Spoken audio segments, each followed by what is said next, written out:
Olá, hoje a gente vai embarcar numa jornada bem legal pelo universo da educação infantil. Sabe aquele guia pedagógico super complexo? A ideia aqui é transformar tudo isso numa história. Uma história clara, visual, sobre como as crianças aprendem de verdade. Então, para começar, vamos pensar um pouco. Qual será a filosofia por trás daquela brincadeira que parece tão simples? Ou como é que as crianças realmente aprendem a ler? Essas são as perguntas que vão guiar a nossa conversa sobre a ciência e, por que não, a alma do ensino de hoje. Bom, e tudo começa aqui. Antes mesmo de pisar numa sala de aula, uma coisa incrível já está acontecendo na cabeça da criança. É um desenvolvimento constante. Vamos mergulhar de cabeça nos pilares que sustentam todo esse crescimento.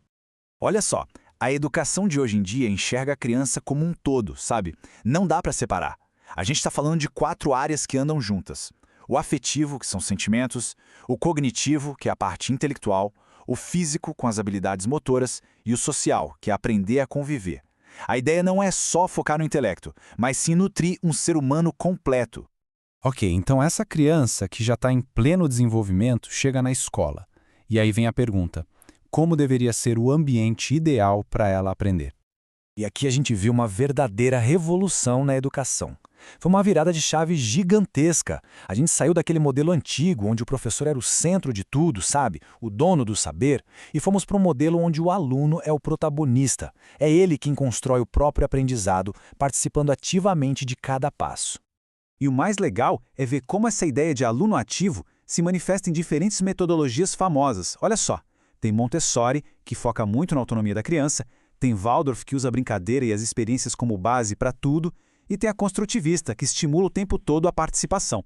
No fim das contas, todas elas têm um ponto em comum: colocar o aluno no centro de tudo.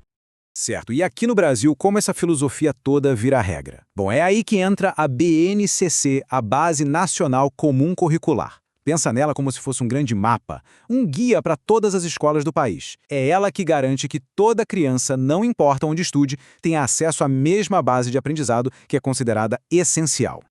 Mas, atenção, o ponto mais importante sobre a BNCC é este. Ela não é só sobre português, matemática ou ciências. O objetivo é muito maior. É sobre a formação humana integral. É construir uma sociedade mais justa, democrática e inclusiva. É formar cidadãos completos, prontos para o mundo. Ok, agora vamos para uma parte bem prática e fundamental. Como é que uma criança aprende a ler e a escrever? Como essa mágica acontece? Olha, é um processo incrível dividido em fases bem claras. Na pré-silábica, a criança já sacou que a escrita representa a fala, mas ainda não liga as letras aos sons. Aí vem a fase silábica, e aqui a mágica começa a acontecer. Ela entende que tem uma correspondência ali. É por isso que, por exemplo, para escrever cavalo, ela pode usar a CVL. Por quê? Porque na cabeça dela, cada letra representa uma sílaba que ela ouve. Cavalo. É a lógica dela funcionando e é genial. Depois, ela passa por uma fase de transição, a silábica alfabética, até chegar na alfabética, quando a coisa toda se encaixa.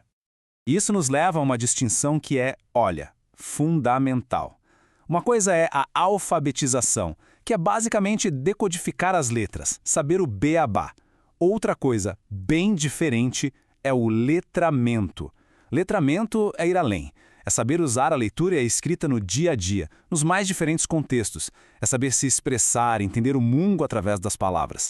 Beleza, mas a gente sabe que cada criança tem sua própria jornada, seu próprio ritmo, né?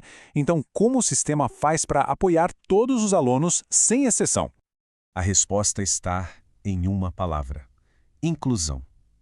A educação inclusiva não é um extra, não é uma opção. É um direito humano básico. É sobre acolher todo mundo, sem nenhuma distinção. E o que isso quer dizer na prática? Quer dizer que é a escola, o sistema de ensino, que tem que se adaptar à criança, e não o contrário. A ideia é que todas as crianças são capazes de aprender, então a gente precisa criar um ambiente e práticas que deem a cada uma delas a chance de brilhar. E essa abordagem toda é guiada por 5 ideias centrais. São princípios muito poderosos. Por exemplo, todo mundo pode aprender. O processo de cada um é único. E a convivência entre todos no mesmo ambiente beneficia todo mundo. No fundo, é sobre reforçar o valor e o potencial de cada aluno, sem deixar ninguém para trás. Bom, e para fechar, a gente precisa de uma bússola para essa jornada, certo? Como a gente mede o progresso? E já adianto, não é com aquela prova tradicional cheia de notas. A mudança de perspectiva aqui é total. De um lado, a gente tinha a avaliação tradicional, aquela que classifica, que exclui, que bota a culpa do sucesso ou do fracasso no aluno.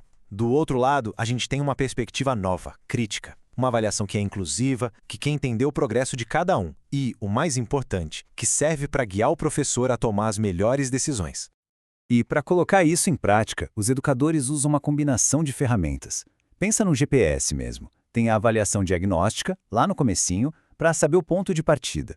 Tem a formativa, que acontece o tempo todo durante o percurso para ajustar a rota. E tem a somativa, no final, para a gente ver onde chegou e o que foi aprendido. É um acompanhamento completo. E talvez uma das ferramentas mais importantes para essa avaliação moderna seja o portfólio. E não é só uma pasta com trabalhos. É muito mais que isso. O portfólio é um instrumento que documenta a jornada da criança. Ele conta uma história mostrando o crescimento e desenvolvimento dela ao longo do tempo. Isso tudo nos deixa com uma última reflexão. No fim das contas, o que realmente importa? Será que a verdadeira medida da educação é uma nota num boletim? Ou é a riqueza de uma história de crescimento?